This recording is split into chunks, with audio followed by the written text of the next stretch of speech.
मित्र बनाना सरल है पर मित्रता बना के रखना कठिन है। ये सूत्र आज का ध्यान रखना। मित्र बनाना सरल है पर मित्रता को बना के रखना कठिन है। सुना?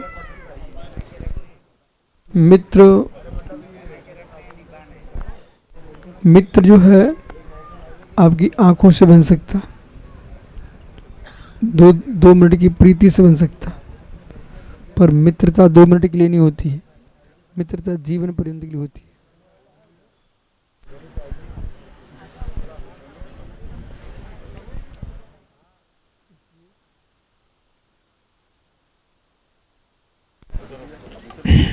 बस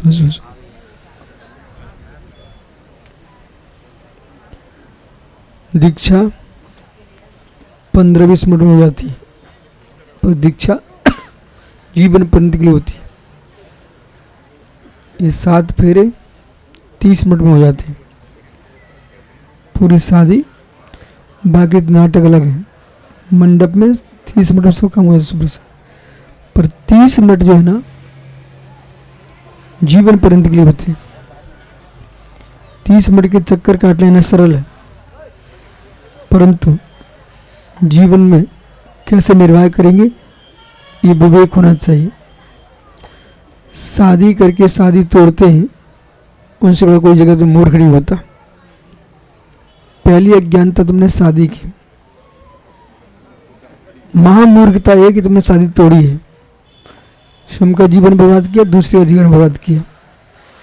इसलिए यदि तुम्हारे अंदर सामर्थ्य नहीं है तो शादी की जरूरत नहीं है, और सामर्थ्य है तो शादी करो, जीवन पर निर्वाह करो। उपेक्षा नाश का कारण बनती है। बड़े विवेक के साथ सुनना। तुम गुरु बन गए, यशोधर सागर जी गुरु तो बन गए, 50 शिष्य जोड़ लिए। अब आप अपनी सुख देखते हो, शिष्यों को देखने ही नहीं चाहते, वो शिष्य में छोड़ के भग जाएंगे, यह क्लेश होगा। राजनेता बन गया, सीट संभाल ली, शपथ भी ग्रहण कर ली, पर संचालन की योग्यता नहीं है, 4 दिन बाद तुम्हें इस्तीफा देना पड़ जाएगा। किसी विषमता में आकर के, कितनी भी समता आ जाए, उनका मुकाबला करो, न कि इस्तीफा दो। मुकाबला करो। और जितना सांप से मत डरो, शेर से मत डरो, उतना स्त्रियों से डरो। आप लोग बुरा नहीं मानना है, स्त्रियों से डरो। क्यों? शेर सामने मारेगा, खाएगा तो पता चलेगा भी भगने वाला है, सांप डसने वाला है। ये लोग तो ऐसे होते कि पता ही नहीं चल पाए, इधर तुमसे प्रेम से बात होती रहेगी, उधर तुम्हारे ऊपर छुरा चल जाएगा। पर सभी नारियां ऐसी नहीं होती हैं, भगवान को जन्म देने वाली भी होती है। ठीक है? पर यहाँ आचार्य महाराज क्या कह रहे हैं? तुमने 2 शादी कर ली, 3 शादी कर ली, राजा है, हजारों रानियां होती थी, पर उनको विवेक होना चाहिए। यदि समकित सागर ने 4 शिष्य बना लिए, एक गोरा था, 2 सामान थे, एक बहुत काला था। अब इन्हें गोरा बड़ा सुंदर लग रहा है, बोले आओ भैया बिल्कुल। लेकिन सम्यक सागर, ये सम्यक सागर 24 घंटे उसी की जय कर रहे, तो परिणाम क्या निकलेगा? बाकी के क्या होगा? रुष्ट हो जाएंगे। तो यहाँ कह रहे हैं कि भाई जो काला चेला है ना, तुम्हें उसका भी ध्यान रखना पड़ेगा। अपना जीवन को सुरक्षित रखना चाहते हो तुमने काले गोले का भेद किया तो युद्ध हो जाएगा। तो ये बहुत अनिवार्य है। समीकरण कैसे बना सकते हैं? समीकरण बनाने की क्षमता चाहिए। दान दर्शनाभ्याम समृत हुई पुंसी न अपराधंती स्त्रिया।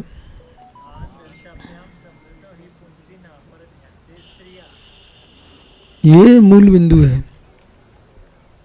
चाहे कोई मठ का स्वामी हो, देश का स्वामी हो, संघ का स्वामी हो, अपने घर का स्वामी हो, उसे नीति सीखना चाहिए। सुन रहा ना बालक? दान, यहाँ दान से मतलब प्रसन्न रखना। जितने कर्मचारी हैं किसी के यहाँ, तो जो तुम वेतन देते ना, वो तो उनका निजी है, उनका अधिकार है। उसके बाद तुम मीठी का डब्बा पकड़ा दो, उनको पुरस्कार करो, वो उत्साह है। तो जो मात वेतन देना जानते हैं वो पुरस्कार देना नहीं जानते, वे राज करना नहीं जानते। ऐसे ही बोले हमारे पिताजी ने दहेज में बहुत तुमने दे दिया, ये नहीं, अलग से तुमने कपड़े दे दिए, वस्त्र दे दिए, आभूषण दे दिए, बस स्त्री किस में खुश, सोने में खुश। तो वो कह रही कि दान दर्शनाभ्याम, दान दे देना चाहिए और प्रेम पूर्वक उनकी दृष्टि से देखना चाहिए। तुम हर्ष में रुष्ट रुष्ट देखोगे ना, तो रुष्ट चेहरा देखकर स्वान भग जाते, इंसान क्या रहेगा तुम्हारे पास। चेहरा प्रसन्न रखना चाहिए, गदगद गदगद भाव रखो। तुम्हारे गदगद भाव है ना आदि, तो भगवान के दर्शन भी करने जाओगे तो तुम्हें भगवान ऐसे दिखेंगे जैसे भगवान हमसे बात कर रहे हो। गदगदन, पूज्यपाद स्वामी ने कहा तो गदगदन, चाप जलपन, गदगद भाव से। अब तुम गुरु के पास आए हो, ऐसे बैठो। अरे यार, कोई व्यक्ति खुश बैठा था, तुम उसके घर जाके ऐसे बैठ गए। अरे तुम यहाँ वो खुश बैठे, तुम उसको मातम बताने गए हो। तो प्रसन्न होकर के हर वस्तु को सिद्ध किया जा सकता है। संसार का सबसे बड़ा मंत्र है सर्वहार सागर जी, मुस्कुरा के देखो। ऐसा नाम है कि माइक बंद हो गया।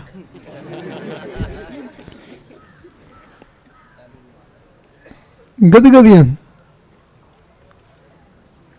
तो दर्शन, दान दर्शनाभ्याम, उसको वस्त्र आभूषण देना और प्रेम दृष्टि से देखना। समृत्तो, समृत्तो, सबके प्रति समान वृत्ति। पुण्यापरंति स्त्रिया, यदि पुरुष भेदभाव ना करें, घर में झगड़ा कब होते हैं, सासू किसी बहू पे ज़्यादा दुलार, किसी पे कम, बस अब सासू समझ ले तेरे हाथ पे टूटने वाले। उसको समभाव रखना चाहिए। संग क्यों टूटते हैं भट्टारक जी? संग टूटने का कारण यही है कि कोई माता जी को ज़्यादा स्थान दे रहा, कोई बहन जी को, या कोई महाराज जी को ज़्यादा स्थान दे रहा। समान भाव रखो। वे वीर पुरुष होते, वीर पुरुष जो चतुर्वेद संघ को संभाल करके निर्द्वंद जीवन जीते हो, वीर पुरुष होते। गुरु जी के पास मालूम बाल वृद्ध युवा माता बहने सब थे। हम तो कई बार बोल भी देते थे, बोले आप कितने वृद्धों को दीक्षा दे रहे। तो एक दिन वे क्या बोले मालूम? बोले भाई इन विचारों कौन कल्याण करेगा, सब युवा को देखेंगे। तो अपने पास अपन जयपुर गए तो 15 युवा थे, वे वृद्ध ही नहीं है। वृद्ध भी होते तुम ऐसे कमर पकड़े बैठे रहे। तो न प्रांत स्त्रिया, ये सिद्धांत नीति सीखना चाहिए हर आदमी को। समवृत्ति रखने से कोई के पास दुर्व्यवहार नहीं होता, तो कोई तुम्हारा विरोध नहीं करता। और घर का छोटा सा विरोध, किसी विरोध को छोटा सा कांटा चुभ जाना भैया तुरंत निकलवा देना, नहीं तो भविष्य में गल जाएगा पैर। ऐसी छोटी सी बात भी बढ़ रही है, उसको वहीं समाप्त करना चाहिए। और जीवन के विनाश का मूल बिंदु यह पीयूष शंका, किसी बात को समझ ना पाए, जमाने को देख के मंत्री, जमाने को देख के निर्णय करना चाहिए। कैसा? हमारे पास एक साधक थे, उनका स्वास्थ्य बिगड़ गया, तो मैंने सोचा इनकी चर्या में दोष नहीं लगना चाहिए, और हमने सारा उपचार करा दिया, पर उनको पता नहीं चलने दिया और समाज को पता नहीं चलने दिया। एक आदमी से बोल दिया, उसने दवाई भेज दी, सब कर दिया। उनको ये लगा कि महाराज जी ध्यान ही नहीं दे रहे हमारा। उनको क्या लगा कि ध्यान ही नहीं दे रहे। तो फिर कन खजूरे बहुत होते हैं। एक आदमी पहुंचे, कान में लग गया उनके, बोले देखो महाराज जी तुम्हारा ध्यान ही नहीं देते, आप बीमार पड़े हो। हम क्या है, ये तो नाश कर देगा सबका। पर हमने हल्ला मचाया। हम दत्त जी देखो डॉक्टर को बुलाओ, महाराज जी को उपचार कराओ। हल्ला किया। हल्ला में क्या हुआ, मैं समझ गया इनकी ऐसी बुद्धि है, ऐसी कुछ काम ऐसे हल्ला करो। बोले कैसे करो, वो स्थान ठीक नहीं है, वहाँ लोग अच्छे नहीं हैं, इसलिए आप जाओ भी अमुक व्यक्ति से बोल दो वहाँ मत ठहरो। हल्ला मचाओ, तुमने किया भलाई के लिए, हो गया बुराई। समझ रहे कि नहीं। तो बहुत सारे काम हल्ला मचा करना चाहिए, बहुत कार्य काम छिप कर करना चाहिए, वो विवेक होना चाहिए। ठीक है। बच्चे का जन्म होता तो हल्ला मचता है, पर जन्म की प्रक्रिया गुप्त होती है। ये दोनों विद्या सीखना चाहिए। ये इंसान है। बालक का जन्म हुआ तो 3 लोक में आनंद सागर तीर्थंकर का जन्म हुआ। ठीक है। शेष आगे विचार करेंगे। पर यहाँ पर एक सूत्र ध्यान में आया निसंग सागर जी, परिगृत स्त्री सु प्रिया प्रियतम च नमनेत। एक नीति और सीखो, जब शादी कर ही लिए और काली कलूटी फंसी गई तो तुम दूसरे के चेहरे देखने मत जाओ। अपने काले